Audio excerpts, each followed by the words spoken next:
Hello and welcome to Anime Reactions TV. My name's Trey Wallace. I'm your host, and I am here with Charles D. Mosson. Yes. And we are going to talk about Mystery Manor. Wayne Seeley's Mystery Manor Haunted Theater. Wayne Seeley's Mystery Manor Haunted Theater.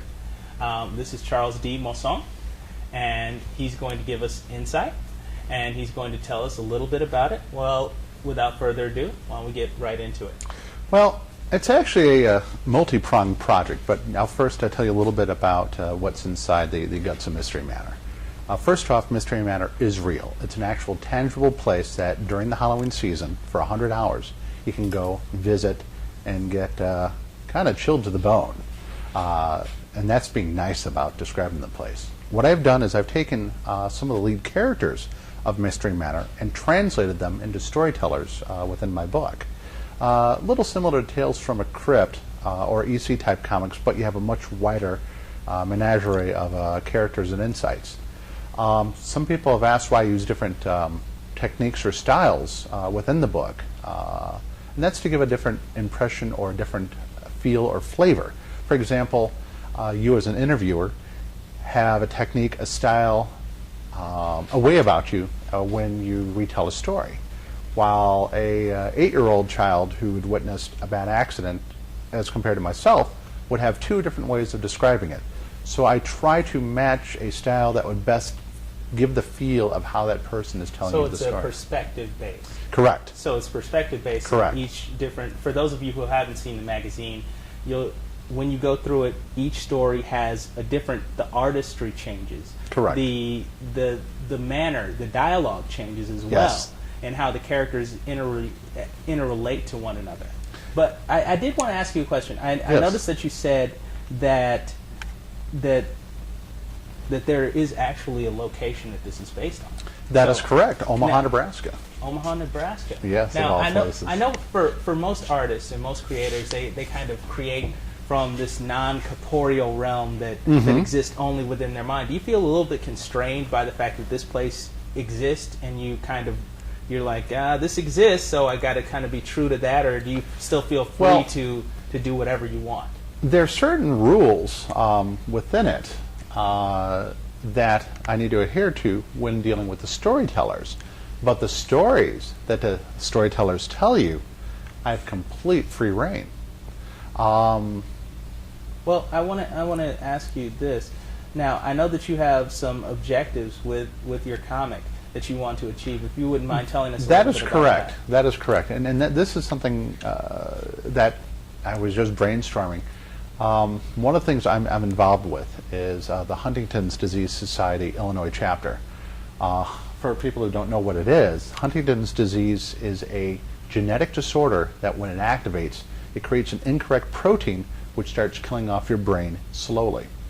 If you're an adult and the bad gene sequence activates, you can go as quickly as 5 years or linger on for 20. It's like having MS, Alzheimer's, and Parkinson's all in one shot. So it leads to the degradation of your, right. I imagine, your ability to engage things cognitively, right. as well as your motor skills. Correct. And it can, your cognitive may go very quickly, and your motor skills are fine, or the reverse. It's wired colored with each individual. I'm more involved with the junior aspect of it. When a child gets it, it's 1 year to 5 years. It's very fast, very devastating, especially for a family.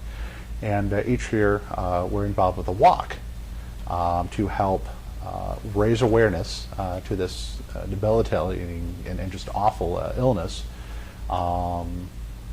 And we do pretty good. Now, how this fits in with the comic book is what I do is with every subscription that I sell to the book, I will donate X amount to my chapter. And if things work well, I have a personal goal of by November to get 5,000 subscriptions out there so that I can give a minimum of $10,000 to my chapter, which I think is kind of fun.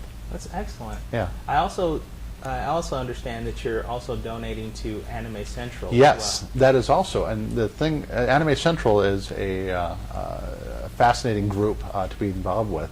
And the thing that I really like about them is not only the anime, which I gotta admit I'm into that, but Captain Harlock is my hero. Yeah.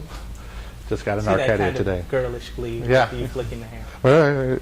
I was Captain Harlock in for a Halloween costume when I graduated high school. I had the body for it back then too. But to get back on subject, I like the fact that they enjoy promoting knowledge of Japanese culture through the it's educational, on that through the medium of anime. And I just find that fascinating. So, what's neat on my website is you can choose for Silver Phoenix not to donate anything, or donate to the Huntington's Disease Society, or donate to Anime Central. Mm-hmm. So, let's say you get a subscription to Mystery Manor, you can, you have a la carte choices on what we can do. We also do have other titles coming out as well. Myth Told Tales, it's part of the Myth Adventure series by Peter Aspen, and I was lucky enough to get a license for it, and that's being done by Filmoy, so that's a very anime-looking book. So that can, wend its way to some neat stuff. Rune Sword is another title that I'm working on. So I have 2 fantasy books, a horror book, and soon I'm planning to resurrect my superhero, or souped-up hero adventures. Yes. Nice. Yeah. Well, that's about all the time we have here today. But when we come back, I do want to talk to you about the different styles of artistry and about your writing as well. But for all of you anime faithful, please do tune in to us next week. You can see us on Channel 19 at 4 p.m. on Friday and 5 p.m. on Saturday. Thank you once again, and please do join us, and thank you for bringing us into your homes. Good night. Channel 19! Yeah. Channel 19! Yeah! Channel 19! Oh! Channel 19!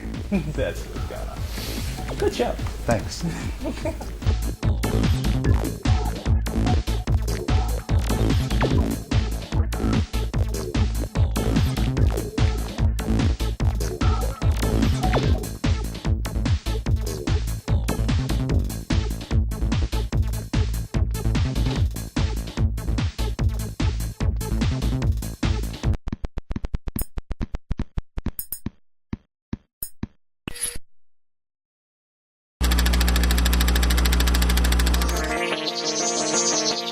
Oh.